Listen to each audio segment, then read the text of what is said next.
दोस्तों, उत्तर प्रदेश में राजनीति अभी 6 महीने बाकी हैं चुनाव होने में। राजनीति अभी से पूरी तरीके से चरम सीमा पर है। अपने अपने तरीके से अब सारी पार्टियां लग चुकी हैं, शहर से लेकर गांव तक। उसी सिलसिले में मैं MIM पार्टी का यहाँ कार्यालय है, आपको पीछे बैकग्राउंड दिख रहा होगा AIMIM का, और हमारे साथ इसरार अहमद जो प्रदेश सचिव हैं वो हमारे साथ मौजूद हैं और उनसे सारी बातें मैं करने ही वाला हूं। सबसे पहले आप इसरार भाई, आप मुझे समय दिए उसके लिए शुक्रिया। सबसे पहला मेरा ये सवाल है, अभी आपकी पार्टी को लेकर के पूरी 10 पार्टी का है, तो 10 पार्टियों का गठबंधन है, तो उसमें आप उस 10 की कड़ी में पहला कौन सा स्थान रहेगा या पूरा MIM का कौन सा स्थान रहेगा? असल में MIM ने भाजपा को हराने के लिए उत्तर प्रदेश में एक भागीदारी संकल्प मोर्चा गठन किया, जिसके राजभर साहब जिसके जो है अध्यक्ष हैं, वो इसके जिम्मेदार बनाए गए हैं। और राजभर साहब के नेतृत्व में भागीदारी संकल्प मोर्चा उत्तर प्रदेश में दलितों, बैकवर्डों, कमज़ोर तबके के लोगों को साथ लेकर के एक मोर्चा बना करके भारतीय जनता पार्टी को इस 22 के चुनाव में शिकस्त देने की कोशिश कर रहा है। ये हम लोग की तैयारी है और हम लोग इंशाअल्लाह इस मोर्चे के बैनर तले 22 के चुनाव में भारतीय जनता पार्टी को सत्ता से बाहर करने का काम करेंगे। जी, तो ओम प्रकाश राजभर की अभी बात की है इसरार भाई ने। ओम प्रकाश राजभर सुहेलदेव भारतीय समाज पार्टी के अध्यक्ष हैं। उन्होंने अभी हाल में ही जा कर के भारतीय जनता पार्टी के प्रदेश अध्यक्ष स्वतंत्र देव सिंह से मुलाकात की है। आप इसको किस तरीके से लेते हैं? देखिए, वो उनका अपना मामला है, किसी से मुलाकात कर रहे हैं, किससे मुलाकात करें, मुद्दा उनका अपना निजी मामला है। बाकी हमारा मौक़िफ़ साफ़ है। मजलिस इत्तेहादुल मुस्लिमीन भारतीय जनता पार्टी को हर चुनाव में हराने के लिए ही मोर्चे में शामिल हुई है और हमारा उद्देश्य भारतीय जनता पार्टी को सत्ता से बाहर करना है। और भारतीय जनता पार्टी को सत्ता से बाहर करने के लिए हम लोगों ने संकल्प मोर्चा के तमाम घटकों को साथ मिलकर काम करना शुरू किया है। और उनका किसी से मुलाकात उनका अपना पर्सनल मामला है, उस पर मोर्चे का उससे कोई मतलब नहीं, वो उनका निजी मामला है। कहीं ऐसा नहीं है कि इसके पहले वो उसके गठबंधन भारतीय जनता पार्टी से कर चुके, उसमें मंत्री भी रहे, आपको पता ही है, जैसे कि कहीं ऐसा नहीं है तो कहीं आपके 10 पार्टियों का जो गठबंधन है इसको गुल खुला करके वो गुलगुला तो BJP से नहीं खाना चाहते? नहीं, हमको तो ऐसी उम्मीद नहीं है, लेकिन राजनीति में कुछ भी संभव है। फिलहाल हम तो पॉजिटिव उम्मीद रखते हैं, ऐसा नहीं होना चाहिए।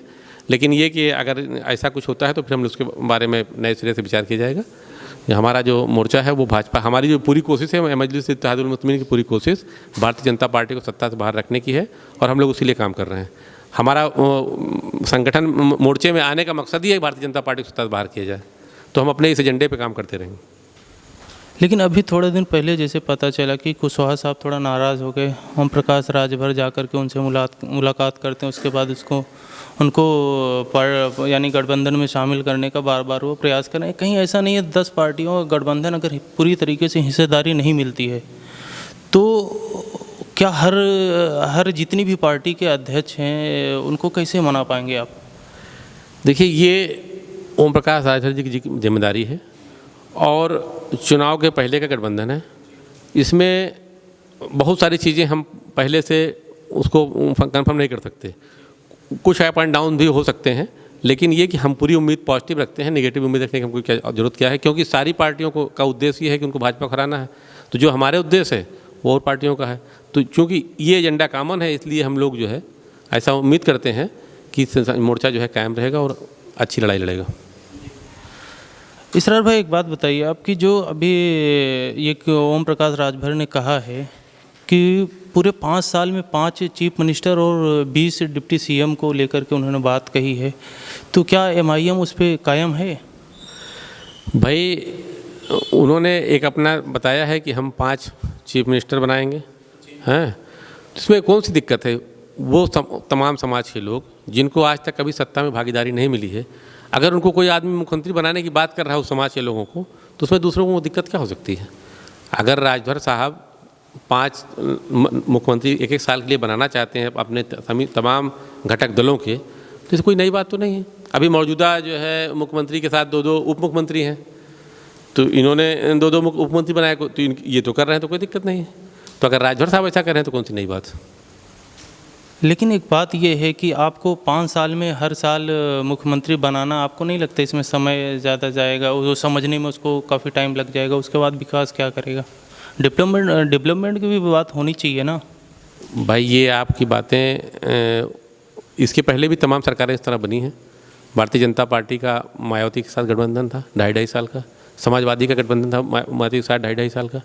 तो ये गठबंधन है, उसकी शर्तें हैं। इलेक्शन चुनाव के नतीजे आने के बाद जिस तरह भी होगा उसको सारी घटक दल मिलकर समझेंगे, तय करेंगे। ये जो है घटक दल के नेताओं का मामला है, इसमें जो है वो लोग इसका फैसला लेंगे, जो बेहतर फैसला लेंगे।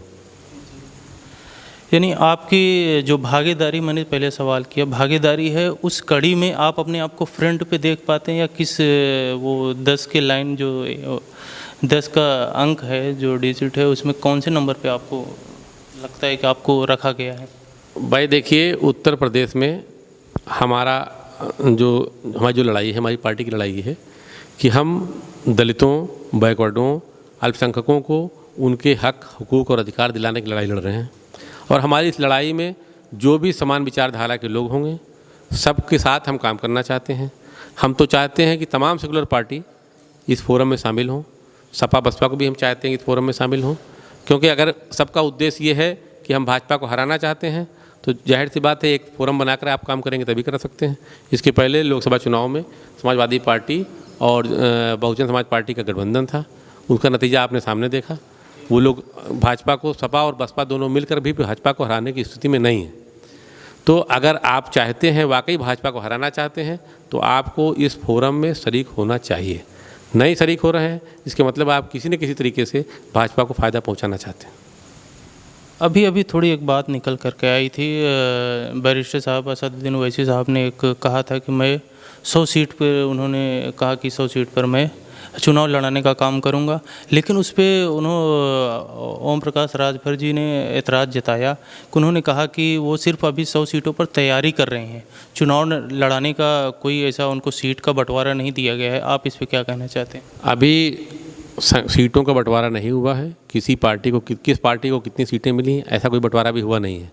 उत्तर प्रदेश में मजलिस इत्तेहादुल मुस्लिमीन 100 सीटों पर चुनाव लड़ने की तैयारी कर रही है, और हमारी ये कोशिश है कि हम उत्तर प्रदेश में 100 सीटों पर चुनाव लड़ेंगे। हम लोग हर ज़िले में जा रहे हैं, रोज़ जा रहे हैं। भी कल सुल्तानपुर थे, तो एक दिन पहले इलाहाबाद थे। लगातार दौरा कर रहे हैं पूरे प्रदेश में, और सब संगठन समीक्षा कर रहे हैं। हमारा संगठन जहाँ पे मजबूत होगा, हम वहीं अपना प्रत्याशी उतारेंगे। हम कोशिश ये कर रहे हैं कि हमारा जहाँ भी हमारा लगभग 80% संगठन खड़ा होगा, वहाँ मेरा प्रत्याशी जरूर रहेगा। और हम 100 सीटों पर तैयारी कर रहे हैं, और इंशाअल्लाह अल्लाह ने चाहा तो 100 सीटें हमारी तैयार रहेंगी, और हम अपने प्रत्याशी 100 सीट पर उतारेंगे। लेकिन 100 सीट का बंटवारा किस आधार पे होगा? ये तो बड़े नेताओं का काम है। ये लोग जो हमारे पार्टी के बड़े नेता हैं, वो लोग अपन मिल बैठ के तय कर लेंगे, वो उसका फैसला करना उनका काम है। पार्टी फिलहाल जो है ज़मीनी स्तर पे 100 सीटों पे अपनी तैयारी कर रही है चुनाव लड़ने की। जी, आप भी चुनाव लड़ना चाहेंगे इस विधानसभा चुनाव में? अभी बाई इलेक्शन प्रतापगढ़ से हम चुनाव लड़े थे, और हमारी जो है तीसरी पोजीशन थी। हमने प्रतापगढ़ से बहुजन समाज पार्टी को, कांग्रेस को हराया। हमसे 2000 वोट से आगे थी समाजवादी पार्टी। तो प्रतापगढ़ में अच्छा प्रदर्शन रहा, पहली मरतबा चुनाव लड़ी थी। अगर लोग प्रतापगढ़ के जो हमारी पार्टी कार्यकर्ता हैं वो ये चाहेंगे, और प्रदेश संगठन ये चाहेगा चुनाव लड़ना, तो हम लड़ाना चाहेंगे तो मैं लड़ूंगा। मेरा ये है कि अगर पार्टी चुनाव लड़ाएगी तो मैं लड़ूंगा, अगर जो है किसी दूसरे को बेहतर समझेगी तो पार्टी फैसला, पार्टी चुनाव लड़ने प्रत्याशी का फैसला करना पार्टी का। अगर पार्टी हमें कहेगी तो मैं चुनाव लड़ूंगा, नहीं कहेगी तो नहीं लड़ूंगा।